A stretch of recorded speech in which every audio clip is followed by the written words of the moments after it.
তো এই ধরনের হাড় যদি সরে যায় এবং সিমেন্ট যদি বের হয়ে চলে আসে বা ডিস্ক যদি বের হয়ে চলে আসে, তাহলে এই ধরনের কেসে আমাদের কিন্তু রড স্ক্রু লাগায় শক্ত করে দিতে হয়, যাতে ওই হাড়টি আর সামনে পেছনে যেতে না পারে। আমরা যদি ওনার এমআরআই একটু দেখি, তাহলে এমআরআই আমরা দুইটা প্রবলেম দেখতে পাচ্ছি। একটা হচ্ছে যে এই নিচের দিকে এটা একটা মেরুদণ্ড, এই মেরুদণ্ড এখান থেকে শুরু হয়েছে, এইভাবে এখানে চলে আসছে।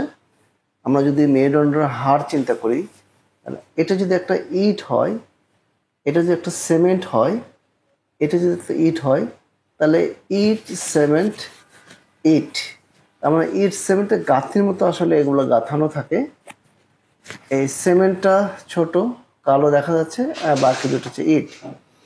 তো নর্মালি কি হয়, ইট এবং সিমেন্ট এক লাইনে গাঁথা থাকে সবসময়। দেখেন এদিকে ঠিক আছে, এখানে একটু বাড়ছে, কিন্তু আমরা যদি এইখানে দেখি এই ইট সিমেন্টের গাঁথনিটা একটু বাঁকা হয়ে গিয়েছে, মানে এখানে পেছন থেকে বেড়ে আসার কারণে এই পেছনে খুব গুরুত্বপূর্ণ একটা নার্ভ থাকে, এটা একদম ব্রেনের সাথে সরাসরি সংযুক্ত। এই নার্ভের নাম হচ্ছে স্পাইনাল কর্ড।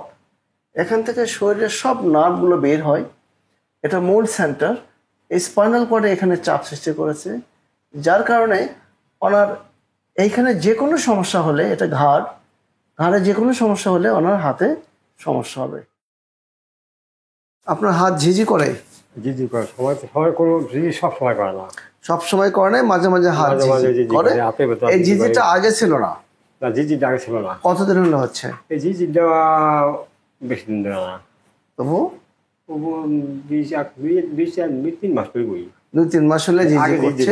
ঝিঝিটা আগে আসলো না, আগে ছিল না, এখন ঝিঝি করে। ব্যথাটাও বেশি দিন না, এই ব্যথাটা বেশি দিন না।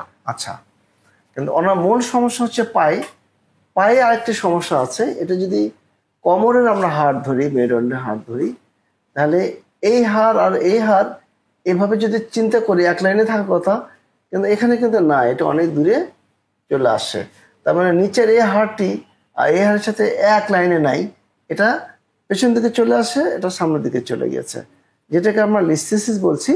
এবং ভেতরে দেখেন সিমেন্টটা প্রায় বের হয়ে চলে আসছে এখানে, যার কারণে ওনার এই ব্যথাটা হচ্ছে। তো এই ধরনের হাড় যদি সরে যায় এবং সিমেন্ট যদি বের হয়ে চলে আসে বা ডিস্ক যদি বের হয়ে চলে আসে, তাহলে এই ধরনের কেসে আমাদের কিন্তু রড স্ক্রু লাগায় শক্ত করে দিতে হয়, যাতে ওই হাড়টি আর সামনে পেছনে যেতে না পারে। তাতে যেটা হয়, এটা স্টেবিলিটি হয়, এটা শক্ত হয়, পাশাপাশি যে ব্যথাটা ছিল এই ব্যথাটা চলে যায়। আর ঘাড়ে যে সমস্যাটা হয়েছে, সেই ঘাড়ের সমস্যার জন্য আমরা প্রাথমিক পর্যায়ে আমরা ইপিডুরাল ইনজেকশন দিতে পারি।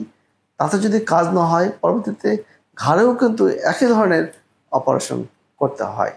তো কখন অপারেশন লাগবে এবং কখন রড স্ক্রু লাগাইতে হবে, এটা ডিপেন্ড করছে অসুখের ওপরে, এটা ডিপেন্ড করছে আপনি যে ডক্টরের কাছে গিয়েছেন সে ডক্টরটা কতটুকু দক্ষ তার উপরে।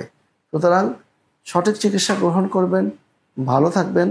আপনাদের সুস্বাস্থ্য আমাদের প্রশান্তি। আসসালামু আলাইকুম।